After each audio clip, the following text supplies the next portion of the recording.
And now I'm sure that a little bit of cello music has put you in the mood for some poetry. Candice James. Candice, thank you. Candice James is our new Royal City Poet Laureate. Okay, hello, thanks. Candice. Hello. Now, Candice is the founder of several events, including Poetic Justice, Poetry in the Park, and Slam Central Spoken Word Poetry. There was a theme for our first Seniors and Family event, and I understand that that theme gave you some inspiration to come up with some poetry. Yes. Tell us a little bit about it. Well, they're combining Seniors and Families Day for the first time, and I thought, what a wonderful idea. Putting the families and the seniors together and just feeling the vibe that would create, and it inspired me to write. Well, we want to hear your inspiration. Would you like a chair? Do you want to stand up? How should we handle this? Well, I'm pretty decrepit, but I think I can stand. Can you hold this microphone and do that at the same time? I'm not sure, but I'll try. Ladies and gentlemen, Candice James.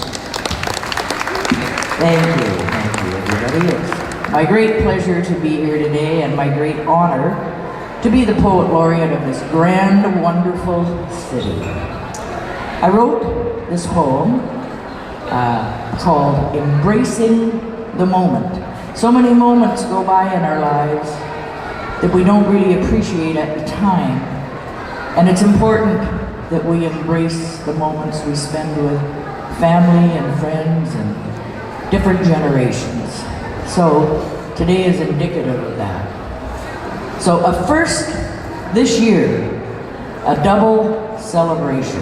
Royal City Center, the popular location. A festival combining seniors and families. A potpourri of people that's sure to please. Seniors and families sharing close embraces. Love's light and joy shining on their faces.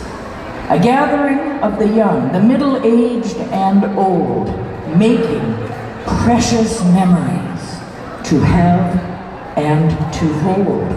Throughout the ever-passing days and coming years, remembering the laughter, the smile, the joy, and the tears. The bond between parent, grandparent, and grandchild, a loving understanding, so tender and mild. The recalling and retelling of the stories of old.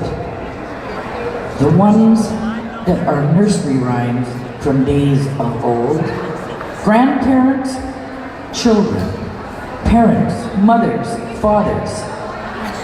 This day recalled will outshine many others. It will be remembered as time so well spent, embracing the day, embracing the moment. Thank you very much. Yes. We must embrace each other, the moment, our city, everything good, all these celebrations. And I'd like to thank Tony Antonius for asking me to write that poem, or it wouldn't have been. Now, Candice, do you have perhaps an encore poem for us today? Absolutely. All right, now, just before Candice gives us her encore poem, I'd like to demonstrate how special putting words together is and what kind of a talent it takes. I'd like to recite a very short poem that I wrote recently, and it's true. I have a friend named Larry. He used to be a cop, and now he lives in Vernon and drives a red ragtop. He took his car to the dealer for a lube and oil and wash.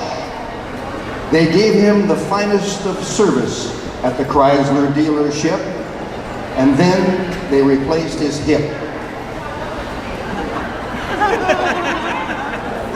Now, I put you know, stuck my neck out with that poem so that you would appreciate the difference between what they call doggerel and real poetry. Thank you. Well, I see we have kind of a variety of age groups here, and I thought I'd do a poem a little bit about some of the previous history of New Westminster. A lot of you might not know it, but we had a very famous and kind of, I suppose, illustrious at the time bandit that roamed these parts. So this is called the Outlaw Billy Miner. Back in the 1880s, the outlaw Billy Miner spent most of his time either breaking the law or breaking out of jail. He robbed the CP rail for the first time in Canadian history, and then he bunked right here in the BC Penitentiary for quite some time, but he was always breaking out of jail. So here comes the poem. Billy spent some time in New York in the social climbing game. Dressed up in a three-piece suit, he used another name. When his cash supply was gone, back out west he came. An outlaw riding through the land was his claim to fame. He held up stages in the States, trains in Canada, always running with a gun and running from the law. There never was a prison that could hold him very long. He'd find a way to break out, then he'd be long gone. Well, 1904 was Canada's first train robbery, pulled off by Bill Miner, making history. He held up CP rail with outlaw Shorty Dunn, 10,000 worth of golden bonds, put them on the run. Again in 1906, he held up CP rail in May. June of that same year, he was sentenced to a lifetime prison stay. But he stood up in court and told the judge, "No jail can hold me, sir." By August of the next year, he'd back up his word. Now, Canada's most famous bandit celled in New Westminster, in the British Columbia Penitentiary, cold and hard and sinister, but he dug a 35-foot tunnel underneath the fence, and he escaped long before he served his life sentence. He broke out from the BC Pen in 1907, was back in jail in Georgia by spring 1911. He busted out from Georgia Pen 2 more times, and then, in this life here on earth, he never escaped again. On September 2nd, 1913, Billy Miner drew his final breath and made his last escape arm in arm with the angel of death. Thank you. Thank you, Candice.